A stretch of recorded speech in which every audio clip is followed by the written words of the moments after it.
Hi hello ಎಲ್ರಿಗೂ ನಮಸ್ಕಾರ. Welcome back to our channel. ನಾನು ನಿಮ್ಮ ಶಾರೋನಿ. ಎಲ್ಲರೂ ಹೇಗಿದ್ದೀರಾ? ಐ ಹೋಪ್ ಎಲ್ಲರೂ ಚೆನ್ನಾಗಿಂತ ಭಾವಿಸ್ತೀನಿ. ನಾವು ಕೂಡ ಚೆನ್ನಾಗಿದ್ದೀವಿ. ಇವತ್ತಿನ ಲಾಗ್ ಇವಾಗಿಂದ ಸ್ಟಾರ್ಟ್ ಮಾಡ್ತಾ ಇದ್ದೀನಿ. ಅಂದರೆ ಬೆಳಗ್ಗಿಂದನೇ ಸ್ಟಾರ್ಟ್ ಮಾಡ್ತಾ ಇದ್ದೀನಿ. ಸುಮಾರು ಒಂದು 6:30 ಏನೋ ಆಗಿದೆ. ಇವತ್ತು ಎದ್ದಿದ್ದು ಕೂಡ ಲೇಟ್ ಆಗೋಯಿತು. ಸೊ ಹಾಗಾಗಿ ಇವಾಗಿಂದ ಸ್ಟಾರ್ಟ್ ಮಾಡ್ತಾ ಇದ್ದೀನಿ. ಇವತ್ತಿನ ಲಾಗ್ ನಿಮಗೇನಾದರೂ ಇಷ್ಟ ಆಗಿದ್ದಲ್ಲಿ ಒಂದು ಲೈಕ್ ಮಾಡಿ, ಶೇರ್ ಮಾಡಿ, ಹಾಗೆ ಕಮೆಂಟ್ ಮಾಡೋದು ಮಾತ್ರ ಮರಿಬೇಡಿ. ಹಾಗೆ ಎಲ್ಲೂ ಸ್ಕಿಪ್ ಮಾಡಿದೆ ಪೂರ್ತಿಯಾಗಿ ನೋಡಿ ಅಂತ ಹೇಳ್ತಾ ಲಾಗ್ನ ಸ್ಟಾರ್ಟ್ ಮಾಡೋಣ ಬನ್ನಿ. ಇವಾಗ ಬಂದೆ, ಎದ್ದ ತಕ್ಷಣ ಬಂದು ಟೀಗೆ ಇಡ್ತಾಯಿದ್ದೀನಿ. ಅಂದರೆ ನಾನು ಫ್ರೆಶ್ ಅಪ್ ಆಗಿಬಿಟ್ಟು ಬ್ರಷ್ ಮಾಡಿಕೊಂಡು ಫ್ರೆಶ್ ಅಪ್ ಆಗಿ ಬಂದಿದ್ದೀನಿ ಅಡುಗೆ ಮನೆ. ಅಂದರೆ ಪಾತ್ರೆ ಎಲ್ಲ ರಾತ್ರಿನ ತೊಳೆದಿಟ್ಬಿಡ್ತೀವಿ ಆಯಿತಾ. ಸೊ ಹಾಗಾಗಿ ಬೆಳಗ್ಗೆ ಅದೊಂದು ಕೆಲಸ ಇರೋಲ್ಲ. ಬಂದ ತಕ್ಷಣ ಬ್ರಷ್ ಮಾಡಿಕೊಂಡು ಬಂದು ಟೀ ಇಟ್ಟಿದ್ದೀನಿ. ಅಂದರೆ ನಾನು ಟೀ ಕುಡಿಯೋಲ್ಲ, ನಮ್ಮ ವಾರ್ಗಿತ್ತಿ ಅಂದರೆ ನಮ್ಮ ತಂಗಿನೂ ಟೀ ಕುಡಿಯೋಲ್ಲ. ನಮ್ಮ ಮತ್ತೆ ನಮ್ಮ ತಂಗಿ ಇದ್ದಾರಲ್ವ, ನಮ್ಮ ವಾರ್ಗಿತ್ತಿ ಇದ್ದಾರಲ್ವ, ಅವರಮ್ಮ ಬಂದಿದ್ದಾರೆ. ಸೊ ಹಾಗಾಗಿ ಅವರಿಗೋಸ್ಕರ ಅಂತ ಇಟ್ಟಿದ್ದೀನಿ. ಇವಾಗ ನಾನು ಡೈಲಿ ಒಂದೊಂದು ಗ್ಲಾಸ್ ಬಿಸಿನೀರು ಕುಡಿತೀನಿ ಅಂತ ನಿಮಗೂ ಕೂಡ ಆಲ್ರೆಡಿ ಹೇಳಿದ್ದೀನಿ. ಸೊ ಹಾಗೆ ನೋಡಿ, ನನಗೂ ಬಿಸಿನೀರು ಇಟ್ಕೋತಾ ಇದ್ದೀನಿ ಕುಡಿಯೋಕ್ಕೆ ಅಂತ. ಬಿಸಿನೀರು ಇಟ್ಬಿಟ್ಟು ಈ ಕಡೆ ಟೀಗೆ ಇಟ್ಬಿಟ್ಟು, ಇನ್ನೇನು ನೈಟೇ ನಮ್ಮದು ಪ್ಲಾನ್ ಆಗಿತ್ತು ಇವತ್ತು ಟಿಫನ್ನು ಬಿಸಿಬೇಳೆಬಾತ್ ಮಾಡೋಣ ಅಂತ. ಸೊ ಹಾಗಾಗಿ ಅವಳು ಬೇಗನೆ ಅಂದಿದ್ದು, ಬೆಳಗ್ಗೆ ಬಿಸಿಬೇಳೆಬಾತ್ ಮಾಡಿಬಿಡಕ್ಕ ಅಂತ. ಅಂದರೆ ಟಿಫನ್ ನಾನೇ ಮಾಡ್ತಾ ಇರೋದ್ರಿಂದ ಟಿಫನ್ನು ಬಿಸಿಬೇಳೆಬಾತ್ ಮಾಡಿಬಿಡು ಅಂತ ಅಂದಿದ್ರ. ಸೊ ಹಾಗಾಗಿ ನಾನು ನೈಟು ಬಟಾಣಿ ನೆನೆ ಹಾಕೋದು ಮರ್ತ್ಬಿಟ್ಟಿದ್ದೆ ಆಯಿತಾ. ಏನು ಮಾಡೋದು, ಏನೂ ಇಲ್ಲ ಅಂದರೂ ಮಾಡೋದು ಕಲ್ತ್ಕೋಬೇಕು ಅಂತ ನಾನು ಆಲ್ರೆಡಿ ಕೂಡ ಹೇಳಿದ್ದೀನಿ. ಸೊ ಹಾಗಾಗಿ ಇಲ್ಲಾಂದ್ರೂ ಪರವಾಗಿಲ್ಲ ಅಂದ್ಬಿಟ್ಟು ಆ ಕಡೆ ಟೀಗಿಟ್ಬಿಟ್ಟು ಆ ಕಡೆ ಬಿಸಿನೀರಿಗಿಟ್ಬಿಟ್ಟು ಬಂದುಬಿಟ್ಟು ಫ್ರಿಜ್ಜಲ್ಲಿರೋ ತರಕಾರಿ ಎಲ್ಲ ತಂದೆ. ಅಂದರೆ ತುಂಬ ಸ್ಪೇಸಾಗಿದೆ ಇವ್ರದ್ದು ಅಡುಗೆ ಮನೆ. ಸೊ ಹಾಗಾಗಿ ಅಡುಗೆ ಮಾಡೋಕ್ಕೂ ಒಂಥರ ಖುಷಿ ಆಗುತ್ತೆ ನನಗಲ್ಲಿ. ಏನೂ ಒಂಥರ ಕಿಚಿ ಅನಿಸಲ್ಲ, ಹಿಂಸೆ ಅನ್ನಲ್ಲ, ಇಕ್ಕಟ್ಟು ಅನಿಸಲ್ಲ. ಆರಾಮಾಗಿ ಮಾಡ್ಬೋದು. ನೋಡ್ಬೋದು ಎಷ್ಟು ದೊಡ್ಡದಾಗಿದೆ ಕಿಚನ್ನು ಅಂತ.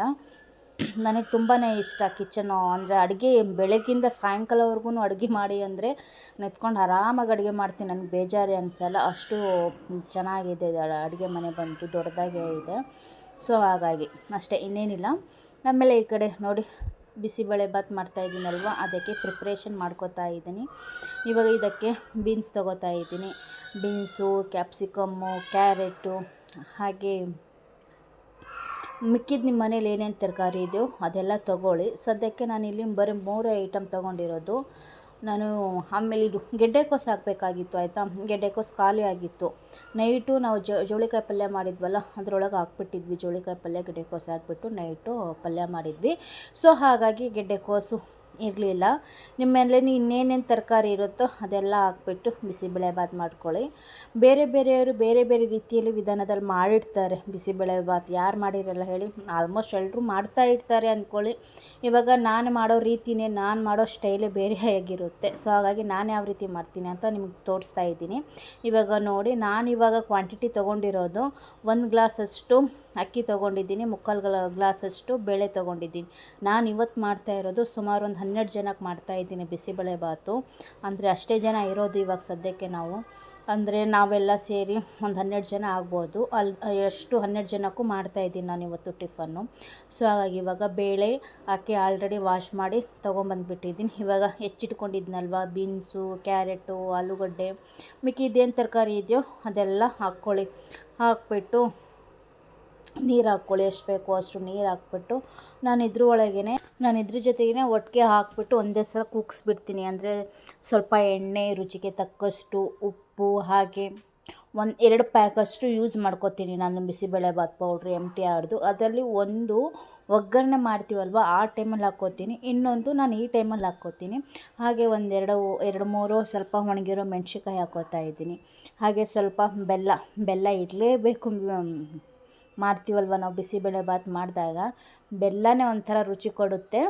ನೋಡ್ಬೋದು ನೀವು. ಇವಾಗ ನಾನು ಇನ್ನೊಂದು ಸಲ ನಿಮ್ಮ ಜೊತೆ ಶೇರ್ ಮಾಡ್ಕೋತೀನಿ ಏನೇನು ಹಾಕ್ತಾಯಿದ್ದೀನಿ ಅಂತ. ನೋಡಿ, ನೀರು ಎಷ್ಟು ಬೇಕೋ ಅಷ್ಟು ನಾನು ನೀರು ಹಾಕ್ಕೊಂಡಿದ್ದೀನಿ. ಸ್ವಲ್ಪ ಅರಿಶಿನ ಹಾಕ್ಕೊಂಡಿದ್ದೀನಿ. ಹಾಗೆ ಸ್ವಲ್ಪ ಎಣ್ಣೆ ಹಾಕ್ಕೋತಾ ಇದ್ದೀನಿ. ಹಾಗೆ ಸ್ವಲ್ಪ 2 ದೊಡ್ಡ ಸೈಜಷ್ಟು ಟೊಮೊಟೊ ಹಾಕ್ಕೋತಾ ಇದ್ದೀನಿ. ನಿಮಗೆ ಬೇಕಾದರೆ ಹುಣಸೆಹಣ್ಣು ರಸ ಹಾಕ್ಕೊಳ್ಳಿ. ನಾನು ಯೂಸ್ ಮಾಡ್ಕೋತಾ ಇಲ್ಲ ಹುಣಸೆಹಣ್ಣು ರಸ. ನನಗೆ ಸಾಕು, ಇದು ಟೊಮೊಟೊನೇ ಸಾಕು ಅಂತ ಟೊಮೊಟೊನೇ ಹಾಕೋತಾ ಇದ್ದೀನಿ. ನಾನಿಲ್ಲಿ ಹುಣಸೆಹಣ್ಣು ಸ್ಕಿಪ್ ಮಾಡಿದ್ದೀನಿ ಆಯಿತಾ. ನಿಮಗೇನಾದರೂ ಬೇಕಿದ್ದಿಲ್ಲ ಹಾಕ್ಕೊಳ್ಳಿ. ಇವಾಗ 1 ಪ್ಯಾಕಷ್ಟು ಬಿಸಿಬೇಳೆ ಬಾತ್ ಪೌಡ್ರ್ ಹಾಕೋತಾ ಇದ್ದೀನಿ. ಆಯಿತು ಇಷ್ಟೇ. ಆಮೇಲೆ ಸ್ವಲ್ಪ ಎಷ್ಟು ಬೇಕೋ ಅಷ್ಟು ನೋಡ್ಕೊಳ್ಳಿ. ಬೆಲ್ಲ ಹಾಕ್ಕೊಂಡು ವಿಸಲ್ ಎಷ್ಟು ಒಂದು 3ರಿಂದ 4 ವಿಸಲ್ ತಗೊಳ್ಳಿ ಸಾಕು. ಅಷ್ಟೇ, ಚೆನ್ನಾಗಿ ಬೆಂದಿರುತ್ತೆ ಅದು. 4 ವಿಸಲಿಗೆ ಚೆನ್ನಾಗಿ, ಅಂದರೆ ತರಕಾರಿ ಮತ್ತು ಅಕ್ಕಿ ಕೂಡ ಅಷ್ಟು ಬೆಂದಿರಬಾರ್ದು ಆಯಿತಾ. ಸ್ವಲ್ಪ ಮೀಡಿಯಮ್ ಆಗಿರಬೇಕು. ಒಂದು 90% ಅಷ್ಟಿದ್ದರೆ ಚೆನ್ನಾಗಿರುತ್ತೆ. ಇವಾಗ ಇದಕ್ಕೆ ಒಟ್ಟಿಗೆ ನಾನು ಕಡಲೆಬೀಜ, ಶೇಂಗಾ ಬೀಜ ಅಂತೀವಿ ನಾವು, ಕಡಲೆ ಬೀಜ ಹಾಕ್ಕೋತಾ ಇದ್ದೀನಿ. ಅಂದರೆ ಒಗ್ಗರಣೆಗೆ ಹಾಕ್ಕೊಂಡು ಎಕ್ಸ್ಟ್ರಾ ತೆಗ್ದು ನಾನು ನೋಡಿದ್ದೀನಿ ಯೂಟ್ಯೂಬಲ್ಲೆಲ್ಲ ಆಯಿತಾ. ಒಗ್ಗರಣೆ ಕೊಡಬೇಕಾದ್ರೆ ಹಾಕ್ಕೋತಾರೆ ಕಡಲೆ ಬೀಜ. ನಾನು ಆ ಥರ ಮಾಡಲ್ಲ. ನಾನು ಯಾವಾಗ್ಲೂ ಈ ಥರನೇ ಇಕ್ಕಿದ್ರೆ ಅದು ರುಚಿನೇ ಬೇರೆ ಆಗಿರುತ್ತೆ. ಈ ಥರ ಬೇಯಿಸ್ಬಿಡ್ತೀವಲ್ಲ ನಾವು, ಒಟ್ಟಿಗೆ ಬೇಯಿಸಿ ಮಾಡೋದ್ರಿಂದ ಟೇಸ್ಟ್ ಮಾತ್ರ ಸೂಪರಾಗಿರುತ್ತೆ. ನೀವೊಂದ್ಸಲ ಟ್ರೈ ಮಾಡಿ, ಯಾವಾಗಲೇ ಗೊತ್ತಾಗುತ್ತೆ. ನಾನು ಹೇಳಿದರೆ ನಿಮಗೆ ಗೊತ್ತಾಗಲ್ಲ. ಅಯ್ಯೋ ಇವರೇನೋ ಮಾಡ್ತಾರೆ ಸುಮ್ಮನೆ ನಮಗೆ ತೋರಿಸ್ಬೇಕಂತ ಹೇಳ್ತಾರೆ ಅಂತ ಅನ್ಕೋಬೇಡಿ. ನೀವು ಒಂದ್ಸಲ ಮಾಡಿ ನಾನು ಯಾವ ರೀತಿ ಮಾಡ್ತೀನಿ ಅಂತ ಒಂದ್ಸಲ ಟ್ರೈ ಮಾಡಿದ್ರೇ ನಿಮಗೆ ಗೊತ್ತಾಗುತ್ತೆ. ಇವಾಗ ಬೆಲ್ಲ ಹಾಕ್ಕೊಂಡಿದ್ದೀನಲ್ವ, ಇವಾಗ ಲಿಡ್ನ ಕ್ಲೋಸ್ ಮಾಡಿ ಒಂದು 4 ವಿಸಲ್ ತೆಗ್ಸ್ಕೊಂಬಿಡೋಣ. ಅಷ್ಟರಲ್ಲಿ ಮೇಲೆ ನಿನ್ನೆ ಬಟ್ಟೆ ಒಗ್ದಿದ್ವಿ, ಬಟ್ಟೆ ಹಾಕಿರೋದು ಬಟ್ಟೆನಾದರೂ ಎತ್ಬಿಡೋಣ ಅಂತ ಮೇಲೋಗಿ ಬಟ್ಟೆ ಎಲ್ಲ ಎತ್ಬಿಟ್ಟು ಬರೋಣ ಅಂತ ಇವಾಗ ಇದನ್ನು ಇಟ್ಬಿಟ್ಟು ಹೋಗ್ತಾಯಿದ್ದೀನಿ ಆಯಿತಾ.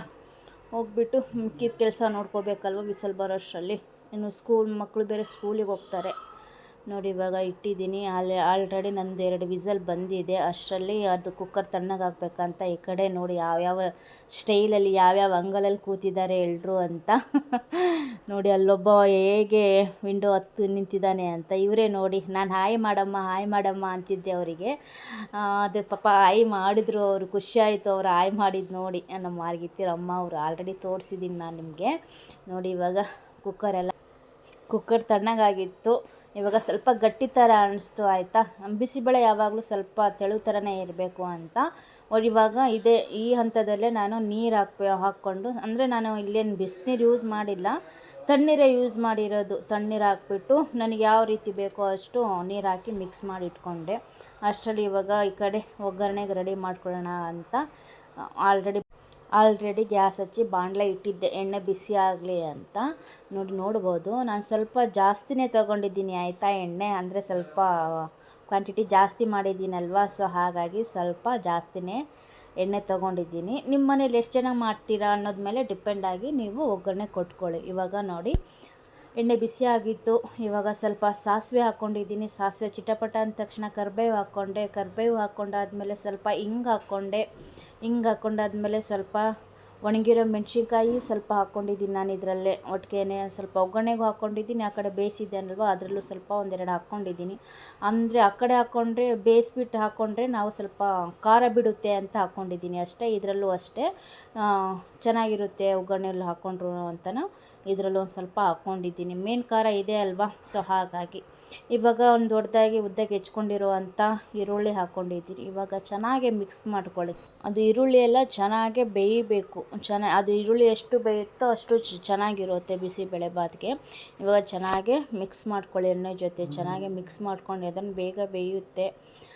ಇದೇ ಹಂತದಲ್ಲೇ ನಾನು ಸ್ವಲ್ಪ ಕ್ಯಾಪ್ಸಿಕಮ್ ಹಾಕ್ಕೊಂಡಿದ್ದೀನಿ. ಅಂದರೆ ನಾನು ಅದನ್ನು ಕೂಗ್ಸಿದ್ದೀನಲ್ವ ವಿಸಲ್, ಅಂದರೆ ಕುಕ್ಕರಲ್ಲಿ ಅದನ್ನು ಬೇಯಿಸಿ ಇಟ್ಕೊಂಡಿದ್ದೀನಲ್ವ, ಅದ್ರಲ್ಲಿ ಹಾಕಬಾರ್ದು. ಅದ್ರಲ್ಲಿ ಹಾಕಿದರೆ ಕ್ಯಾಪ್ಸಿಕಮ್ ಎಲ್ಲ ಫುಲ್ಲ ಸ್ಮ್ಯಾಶ್ ಆಗಿಬಿಡುತ್ತೆ. ಸೊ ಹಾಗಾಗಿ ಕ್ಯಾಪ್ಸಿಕಮ್ ಹಾಕ್ಕೊಳ್ಬೇಕು. ಈ ಹಂತದಲ್ಲೇ ನಾನು 1-2 ಗೋಡಂಬಿ ಹಾಕ್ಕೊಂಡಿದ್ದೀನಿ. ಆವಾಗಲೇ ಹಾಕ್ಕೊಳ್ಳೋದು ಮರ್ತುಬಿಟ್ಟೆ, ಹಾಗೆ ಹೇಳೋದು ಕೂಡ ಮರ್ತುಬಿಟ್ಟೆ. ಸೊ ಹಾಗಾಗಿ ಇವಾಗ ಗೋಡಂಬಿ ಹಾಕ್ಕೊಂಡಿದ್ದೀನಿ, ಕ್ಯಾಪ್ಸಿಕಮ್ಮು, ಹಾಗೆ ಸ್ವಲ್ಪ ಒಗ್ಗರಣೆಗೆ ಕೊತ್ತಂಬರಿ ಸೊಪ್ಪು ಹಾಕ್ಕೊಂಡಿದ್ದೀನಿ ಆಯಿತಾ. ಹಾಕ್ಬಿಟ್ಟು ಚೆನ್ನಾಗಿ ಮಿಕ್ಸ್ ಮಾಡ್ಕೊಳ್ಳಿ. ಅದೆಲ್ಲ ಚೆನ್ನಾಗಿ ಬೇಯಬೇಕು. ಅದು ಕ್ಯಾಪ್ಸಿಕಮ್ಮು ಸ್ವಲ್ಪ ಬಾಯಲ್ಲಿ ಸಿಗ್ತಾ ಇರಬೇಕು, ಆ ಥರ ಫುಲ್ಲು ಬೇಯಿಸಬಾರ್ದು. ಇದು ಕ್ಯಾಪ್ಸಿಕಮ್ ಎಣ್ಣೆಯಲ್ಲಿ ಮೀಡಿಯಮ್ 1/4 ಭಾಗದಷ್ಟು ಬೇಯಿಸ್ಕೊಳ್ಳಿ. ಕ್ಯಾಪ್ಸಿಕಮ್ಮು ಚೆನ್ನಾಗಿರುತ್ತೆ ತಿಂತಾ ಇದ್ದರೆ ಸಾಕು. ಇವಾಗ ಮಿಕ್ಸ್ ಮಾಡ್ಕೊತಾ ಇದ್ದೀನಲ್ವ, ಇದಕ್ಕೆ ನಮ್ಮ ರುಚಿಗೆ ತಕ್ಕಷ್ಟು ಸ್ವಲ್ಪ ಉಪ್ಪು ಹಾಕ್ಕೊಳ್ಳಿ. ಅಂದರೆ ಅದು ಬೇಯಿಸ್ಬೇಕಾದ್ರೂ ಸ್ವಲ್ಪ ಉಪ್ಪು ಹಾಕ್ಕೊಂಡಿದ್ದೀನಿ. ಇವಾಗಲೂ ಸ್ವಲ್ಪ ಹಾಕ್ಕೊಳ್ಳಿ ಆಯಿತಾ. ಹಾಗೆ ಇದಕ್ಕೂ ಒಂದು ಪಾಕೆಟು ಬಿಸಿಬೇಳೆ ಬಾತ್ ಪೌಡ್ರ್ ಹಾಕ್ಕೊಳ್ಳಿ. ಆವಾಗ ಒಂದು ಪಾಕೆಟ್ ಹಾಕ್ಕೊಂಡಿದ್ದೀನಿ, ಇವಾಗ ಒಂದು ಪಾಕೆಟ್ ಹಾಕ್ಕೊಡ್ತೀನಿ. ಟೋಟಲ್ 2 ಪಾಕೆಟ್ ತಗೊಂಡಿದ್ದೀನಿ. ಇವಾಗ ಅದು ಚೆನ್ನಾಗಿ ಬೆಂದಿದೆ. ಈ ಕಡೆ ಕುಕ್ಕರಲ್ಲಿ ಇತ್ತಲ್ವ ಮಿಕ್ಸ್ ಮಾಡಿ ಇಟ್ಕೊಂಡಿರೋದೆಲ್ಲ ಹಾಕೋತಾ ಇದ್ದೀನಿ. ನೋಡ್ಬೋದು ಎಷ್ಟು ಚೆನ್ನಾಗಿ ಒಗ್ಗರಣೆ ಒಂದು ಸೈಡ್ ಆಗಿದೆ, ಅನ್ನ ಒಂದು ಸೈಡ್ ಆಗಿದೆ. ಇವಾಗ ಅದು ಇದು ಪೂರ್ತಿ ಮಿಕ್ಸ್ ಮಾಡ್ಕೊಳ್ಳಿ ಒಟ್ಟಿಗೆ. ನೋಡಿ ರೆಡಿ ಆಯಿತು. ಸರ್ವ್ ಕೂಡ ಮಾಡಿ ಚೆನ್ನಾಗಿ ಇಟ್ಟಿದ್ದೀನಿ ಒಂದು ಪ್ಲೇಟಲ್ಲಿ. ಹಾಗೆ ಈ ಕಡೆ ಕೂಡ ಇಟ್ಟಿದ್ದೀನಿ. ಡೆಕೋರೇಷನ್ ಮಾಡಿಬಿಟ್ಟು ನಮ್ಮ ಮಗಳು ಮಾಡಿರೋದು, ಅದು ಬೇಡ ಬಿಡೆ ಅಂತ ಅಂದರೂ ಅವಳು ಕೇಳಲಿಲ್ಲ. ಮಾಡಿಟ್ಲು, ಚೆನ್ನಾಗಿ ಕಾಣಿಸುತ್ತೆ ರುಚಿಕಮ್ಮ ಅಂದ್ಬಿಟ್ಟು ಮಾಡಿದ್ದು ಒಂದು ಪ್ಲೇಟು. ಆ ಕಡೆ ನಾನು ಹಾಕಿರೋದು ಕೂಡ ಮಾಡಿದೆ, ನಾನು ಬಿಡಲಿಲ್ಲ.